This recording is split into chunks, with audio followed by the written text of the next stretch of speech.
This week on Myths and Legends, Jason is sick, but don't worry, he recorded the episode before that. So I'm just here doing the intro.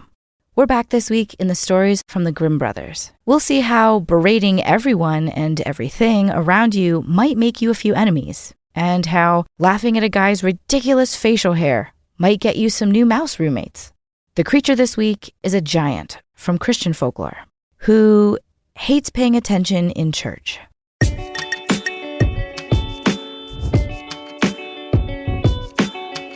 This is Myths and Legends, episode 284. To the point.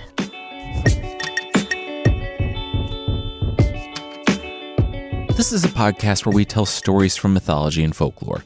Some are incredibly popular stories you might think you know, but with surprising origins. Others are stories that might be new to you, but are definitely worth a listen. This time, we're back in the Grimm fairy tales, with the story of a princess who, surprisingly, gets to actually make some choices about the person she marries. Unfortunately, those choices end up being her deciding to try out her insult comedy on any guy that walks into the castle.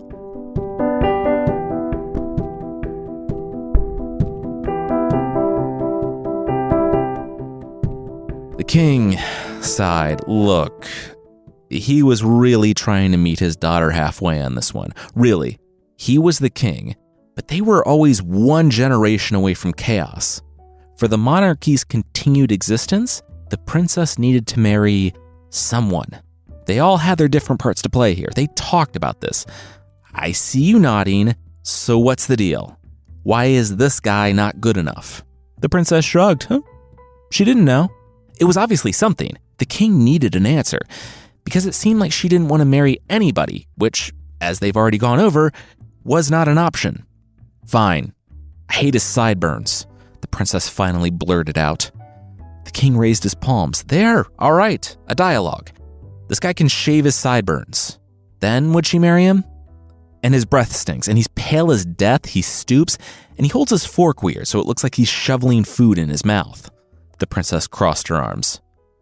Oh my gosh, what is this, an episode of Seinfeld? Please, meet me halfway here, the king asked. He was giving her a choice that a lot of kings didn't give princesses, who she was going to marry. I hate his face and self, and I hate him, the princess yelled. The room was silent. Can I leave now? The suitor, the man in question, asked. Yes! The king and the princess screamed in unison. The suitor prince kept it together long enough to leave the room. This was just a hurtful experience. Good luck in there, the prince blubbered to the next guy. He could tell from the guy's massive, pointy beard that he wasn't going to fare half as well with Roastmaster Princess. Oh my gosh, what do you use to style that thing? The princess broke out laughing when she saw the next suitor, his beard honed to a point and sticking off his face. It looks like a thrush's beak. Who does that? This guy, apparently. That's who. Next. Get out of here, King Thrushbeard. Yeah, that's your name now. That's what everybody's going to call you, King Thrushbeard. Oh, sorry. Hold up. I'll say it in a language you understand. Chirp, chirp, chirp. Ha. Fun. We have fun. Get out. When King Thrushbeard, because this was like middle school and the nickname stuck hard, when King Thrushbeard had left the room, closing the doors behind him, the Dag King shook with rage. That was enough. She could say no, but he wouldn't tolerate her being arrogant and cruel. Well, I learned from the best, she said, then shook her head, carrying on a legacy. She knew whose legacy she was supposed to carry, not hers. She swatted a servant away who was cleaning the hall. Couldn't they see she was speaking here? Oh my gosh, that is it. You want me to be the bad king? I'll be the bad king, the king said. You'll marry who I say you'll marry. And I say you'll marry the next suitor who walks through that door.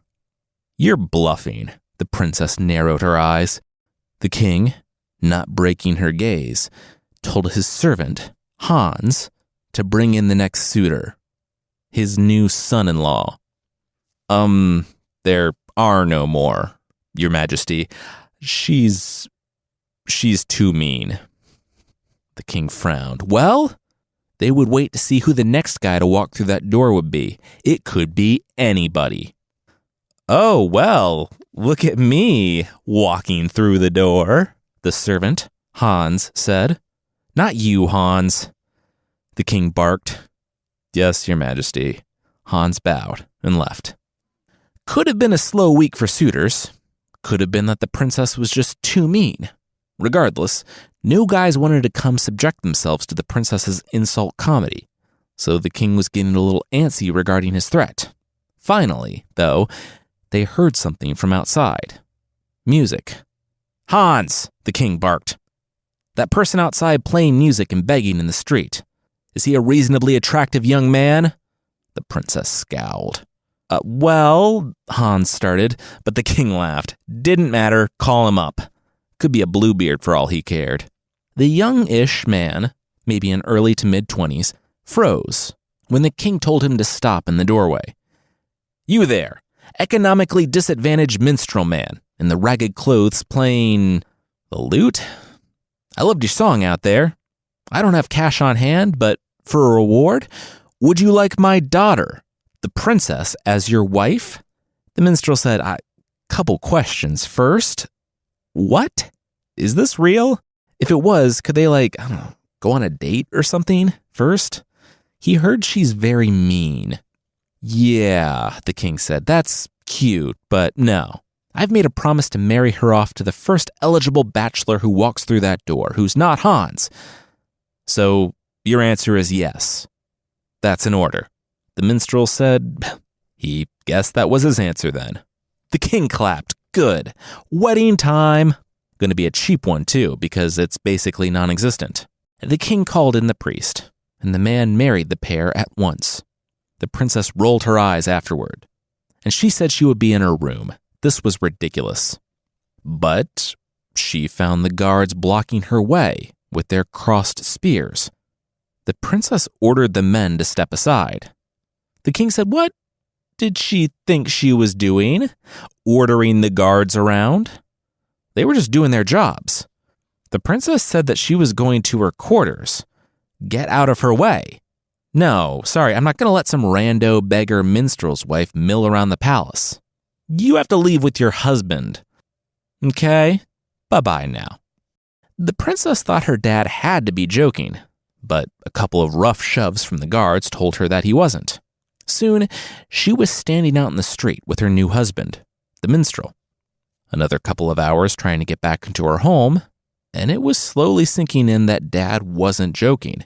She was actually married to this minstrel, and the minstrel said she could do what she wanted, but it was obvious she wasn't getting back into the castle. He had lost a whole day of playing on the street, and they should get back before it got too late. Dark forest and all that. The princess, nearly on the verge of tears, said fine. She looked up at the palace with spite. If her dad wanted her to live out by the dark forest with this horrible, stinky little man who's actually pretty terrible at his chosen instrument, then she would. I can hear everything you're saying. That's not like an internal monologue thing, the minstrel observed. The princess ignored him. Ugh, when would their carriage be by? The minstrel laughed. Oh no, yeah. He had never been in a carriage in his life. They were walking.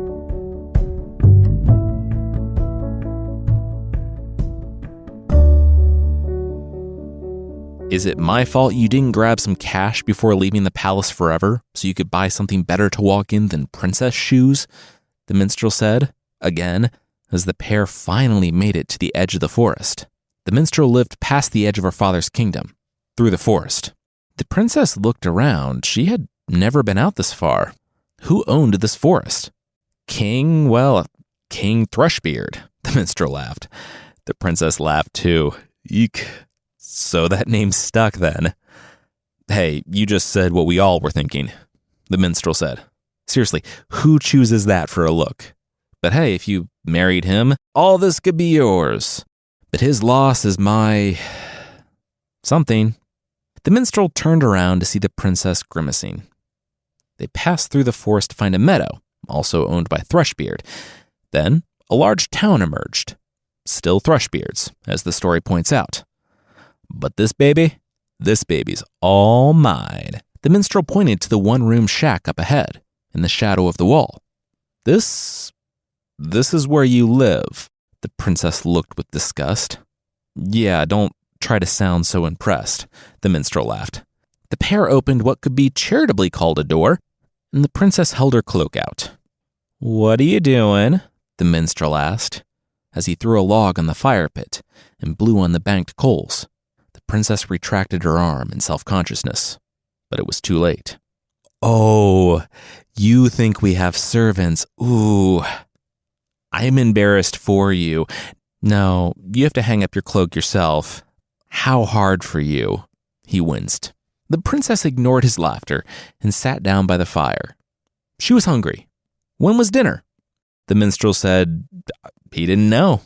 It was whenever she wanted to make her dinner. He was going to eat some of the stale bread he had saved. He had been hoping to make some money to buy something to eat today, but, being forced to marry a princess who hated him kind of disrupted his day. This wasn't the palace, though. For 99% of the people in the world, if you don't work, you don't eat. Welcome to the other side. The minstrel did take pity on the princess and give her some bread. He sighed as they stood over the single bed. Look, they were technically man and wife, but he understood that she hated him.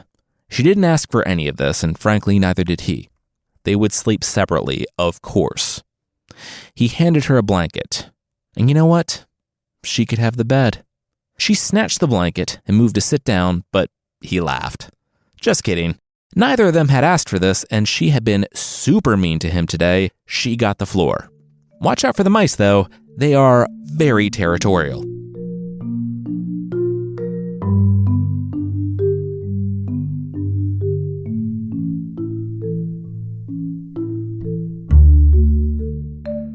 We'll see the princess's new life outside the castle, but that will be right after this.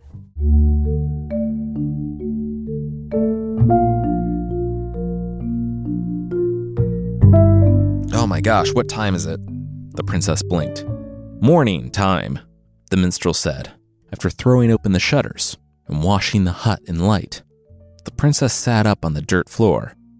Morning, well, that's horrible. He could wake her at noon. Look, feel free to live somewhere else if you want, the minstrel said. She didn't have to stay in his hut. She did, however, need to help support herself if she stayed. The minstrel was literally begging on the street, and he couldn't feed both of them. Last night alone, he already knocked out a lot of his provisions. She had to have some sort of skill, right? He led her down by the river and pointed out the willows, cutting a whole batch of them and taking them back to the house. He returned after a long day of playing in the street to find the willows in something almost, but not completely different from the baskets that she had been trying to make. The minstrel exhaled. Okay, wow, that's something. She showed her cut-up hands. Yeah, is this what he wanted? Was this the plan all along? This is the early modern period. These cuts could be fatal. The minstrel said no, that wasn't the plan. He wanted her to be able to make baskets so they could put some food on the table. It was obvious basket weaving was not her thing. He would dig into his provisions again tonight, and tomorrow they would come at it fresh. She tried spinning the following day, when the minstrel borrowed a spindle and distaff from his neighbor, but somehow the princess managed to cut her fingers on that, quote, hard thread. Again, they dipped into the provisions. Finally, the minstrel found a solution that couldn't possibly cut the princess's hands. Mud. Well, clay. She would make some earthenware pots. He would bake them, and they would sell them in the street. We've all had ideas that don't work out, so you might know the relief the princess felt when, at the very end of the minstrel's provisions, she made her first sale. Then, her next. Then, pots were flying from her stand at the corner. She made back everything she had used of the minstrel's, and soon, the minstrel was taking part of his day to collect clay for her and fire the finished pieces. Then, one day, as he was taking the pots to the princess at her stand in the street, he slowed. She was surrounded. The minstrel heard the laughter before any of the words. The princess was surrounded by men. Rich men. No, this is her, the man said, pointing at the princess. She was the one who was too good to marry any of us, one of the princess's old suitors said. She had called him Turnip Head because his head looked like a turnip. It wasn't creative, but it did completely shatter Turniphead's sense of self. "Look at her now, though," Turniphead said. The princess held her head high, ignoring them. "You will pay attention to me when I'm speaking to you," the man barked, and, bearing his walking stick, smashed the pots on either side of the woman. She didn't give him the satisfaction of doing what he said, so he and his buddies took their sticks and smashed the rest of her inventory. The minstrel dropped the pots he was carrying and ran to the princess as the men walked off, laughing, and the princess just sat there, looking at weeks' worth of work that she and the minstrel needed to eat, smashed on the stone path. "Come on, let's go," the minstrel said. "I should have married one of them," the princess said to no one in particular on the way home. Well, no, definitely not," the minstrel said. Not because he was jealous or anything, but because no one should marry any of those guys. Who smashes pots in the street? Who does that? "Well, then, at least I shouldn't have been so mean," the princess said. The minstrel nodded. "Sure, that was a better takeaway, but they kind of seemed like they deserved it. Besides, if you had married someone like that, you never would have discovered any of this." They were back at the hut now. "Discovered crushing poverty?" the princess asked. The minstrel laughed. "No, that she could make it on her own. That the worst could happen and she would be fine. She had been supporting both of them for months on the money from her pottery. That was all her. She had started over alone, and it was okay." "Well, not completely alone," the princess said, and kissed the minstrel on the cheek. Both froze for a minute. "I'll clean up," the princess said, as the minstrel announced that he would start dinner, neither of them really addressing what had just happened.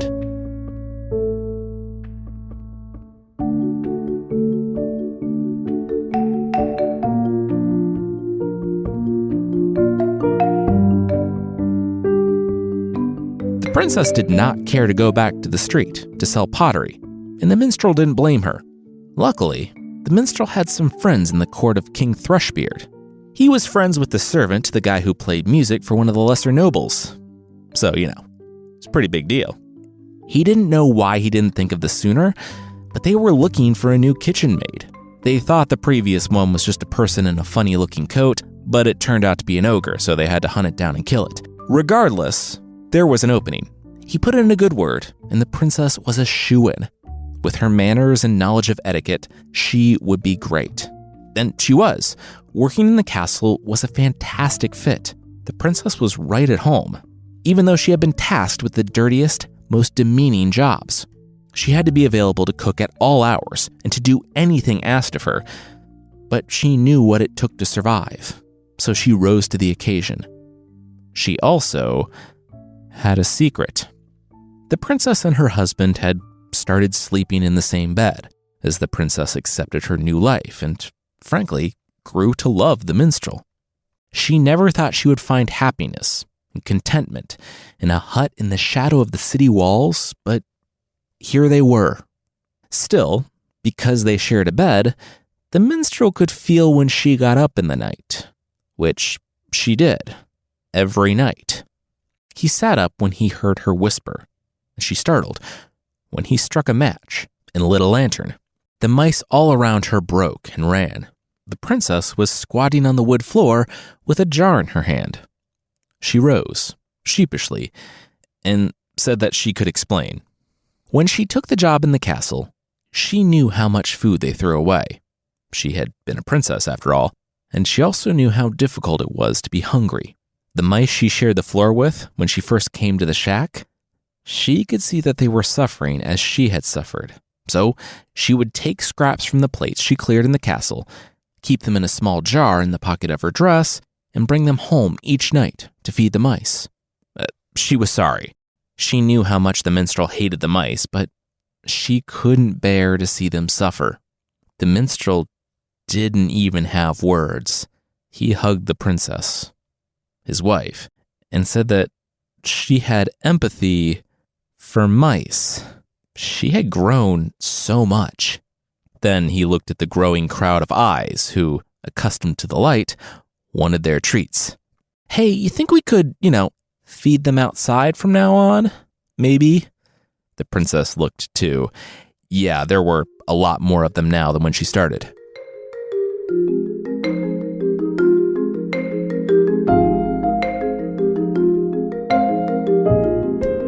We'll see that the princess has a secret, but that will, once again, be right after this.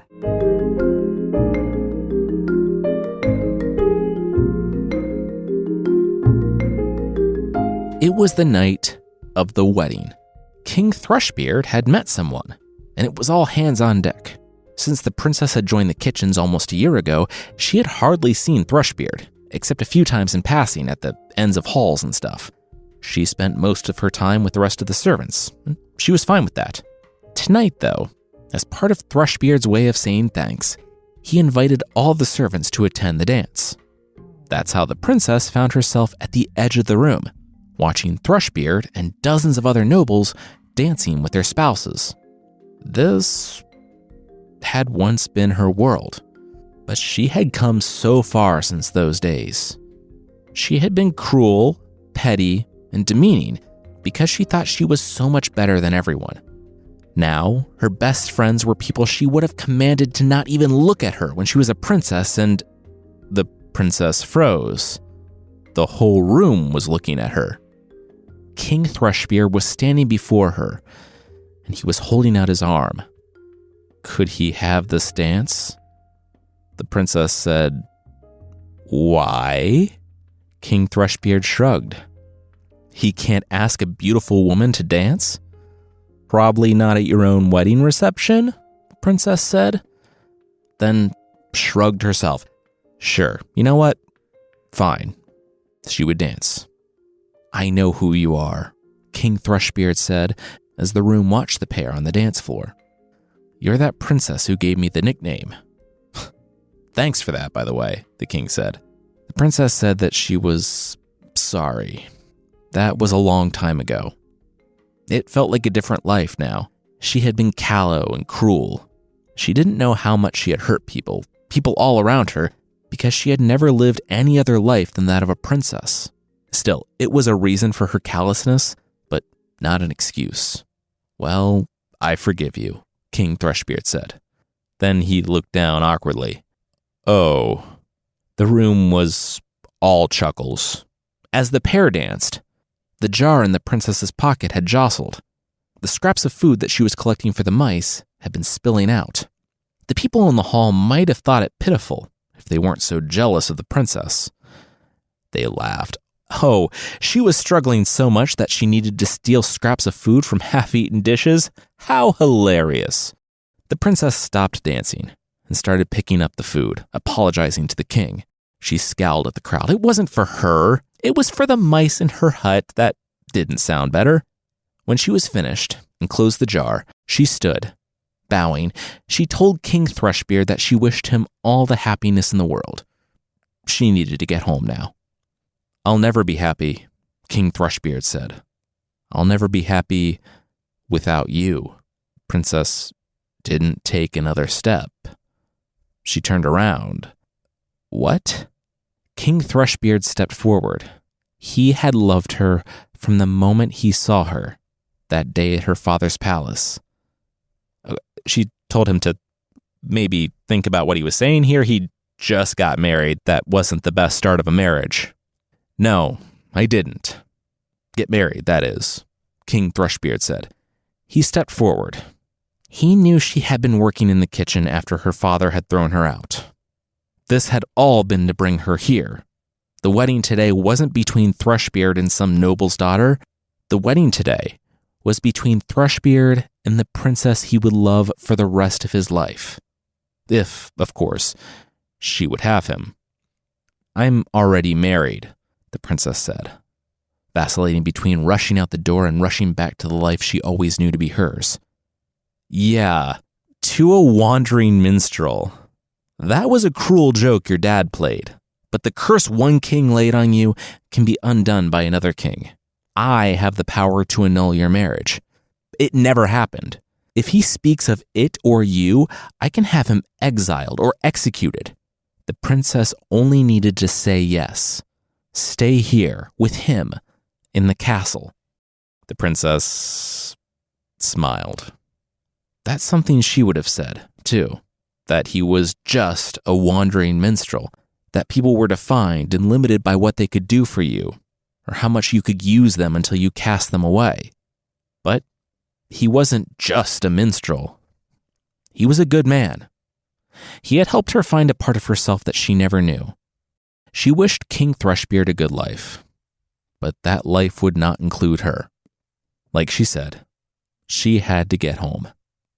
The only sounds in the room were of her footsteps, as the crowd stood in shock at the kitchen maid who turned down a fairy tale life to go live in her rodent-infested shack in the shadow of the wall. "Princess," Thrushbeard said, "one more thing." The princess spun around. Seriously, Thrushbeard needed to understand that the answer... But she wasn't looking at the heavily bearded face of King Thrushbeard. She was looking at the face of her husband, the minstrel.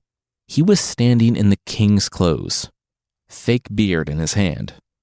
The minstrel had been King Thrushbeard, and King Thrushbeard had been the minstrel the whole time.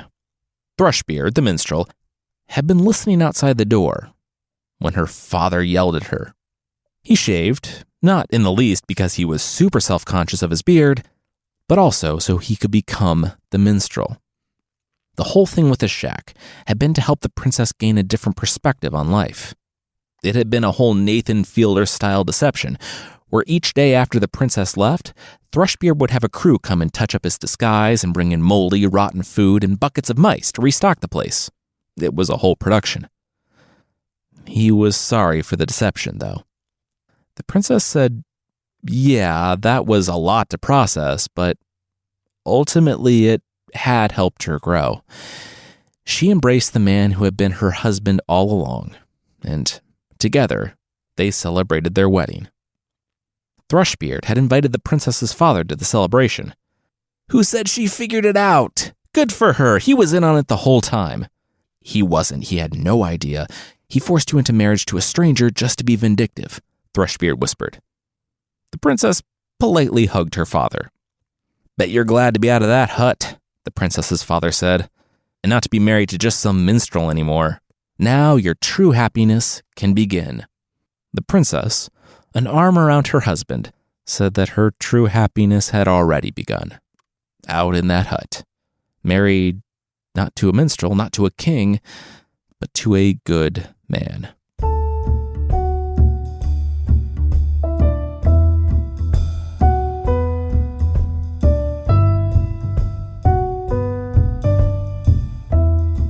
This was a nice story. I did make some slight changes. In the original, it's King Thrushbeard, master of disguises, that pretends to be some random drunk guy and smashes the princess's pots when she's selling them in the street. I thought, one, this was a weird way to help the princess learn empathy and kind of out of character for Thrushbeard, and two, it would be a good way to have the princess reckon with her past and see her current place in the world in comparison with those she had once mocked. Additionally, I filled out the ending scene a bit more, with the princess actively choosing the minstrel, instead of Thrushbeard just announcing that he was actually her husband when she started to flee after the stuff fell out of her pocket. It doesn't contradict things because she does in fact choose the minstrel / Thrushbeard in the end, in that she doesn't not choose them, she just kind of goes along with everything. I like the story as one where a character learns empathy, kindness, and respect for all types of people and living things. I think it's only a slight turn away from Thrushbeard's stated goal in the actual story of, quote, humbling her proud spirit and punishing her for mocking him. If you're looking for something else to listen to, check out our other show with Cast Media, Scoundrel: History's Forgotten Villains. We have a new episode out about two girls in their home in 1800s upstate New York. They're playing pranks on their mom and accidentally spark an international movement. Check it out by following the link in the show notes or by searching for Scoundrel wherever you get your podcasts.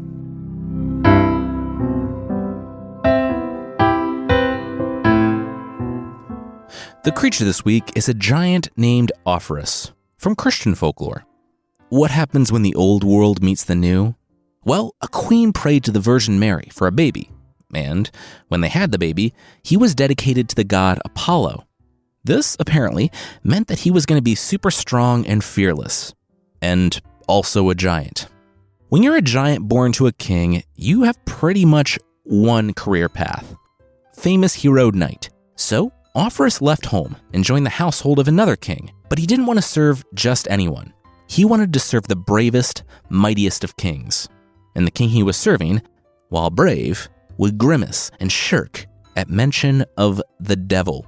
Now, Asterisx was more of a sword-fighting, pounding things to a pulp with his fists guy than a reading, paying attention in church guy. The devil? What was the devil?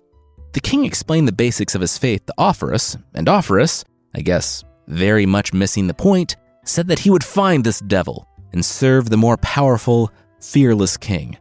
The devil, whose ears must have been burning and, not for the obvious reason, met Asterisx at the crossroads, and surprised that he didn't need a contract or a fiddle duel, accepted Asterisx into his service. Things were going, well, I don't know. I've had some bad bosses, but none of them were literally the devil, I think. Regardless, one day, Asterisx noticed something. The devil also shirked from crosses. The devil explained, kind of a lot about Jesus and the cross. The devil accidentally worked against his own interests here, because Asterisx the giant tendered his resignation to the devil. If the devil was afraid of this Jesus guy, Asterisx was going to go find Jesus. Literally. It took years, and after many confusing conversations with people who were happy to help him find Jesus, but not like that, Asterisx came to a hermit who was kinda tricky. He said Asterisx could find Jesus through fasting and prayer. Asterisx said no, that was uncomfortable and boring. Also, he probably flexed and asked the hermit if he knew what fasting would do to these. The hermit sighed. Okay. Asterisx could use all of his strength that he was so crazy about to carry travelers across the river out front. And so Asterisx did. He didn't have any better leads on how to find Jesus, so he spent years ferrying other travelers across the river, until one night, a child arrived. A lone child traveler in the Middle Ages didn't strike Asterisx as strange. It was also not weird that the child wanted to be carried across the river in the dead of night. Asterisx found that he could barely carry this child when they made it halfway, and when they were almost all the way there, Asterisx felt like he was going to drown as the water started closing in around him. The brave knight that had ridiculed the kings of the earth and the devil himself for their fear now trembled. That was when he made the connection. This child had to be over 300 pounds. The child said, keep going. And also, it was the Christ child. Asterisx prayed to God for strength and soldiered on to the other side of the river. And placing the child down, learned that the weight he felt was Christ taking on the weight of the world's sins. It was a metaphor, but it was also actual weight, so I don't know. The giant followed the child's command to stick his staff in the beach. And just after the child told Asterisx that he would now go by the name Christophorus, bearer of the Christ, the child disappeared. The staff that Christophorus planted on the beach sprouted leaves and grew into a fruit tree. Christophorus, now content that he served the mightiest of kings, went around telling everyone who would listen of his new master. And unfortunately, he still lived in a violent age where monarchs were touchy about their reputation. So, when he told the local king that he served a mightier king, the local king was having none of that, hunted down Christophorus the giant, tortured him for months, and beheaded him.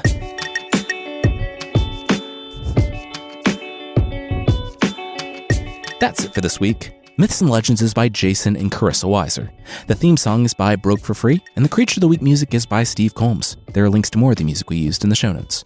Myths and Legends is a registered trademark of Bardic Enterprises, LLC. Thank you so much for listening, and we'll see you next time.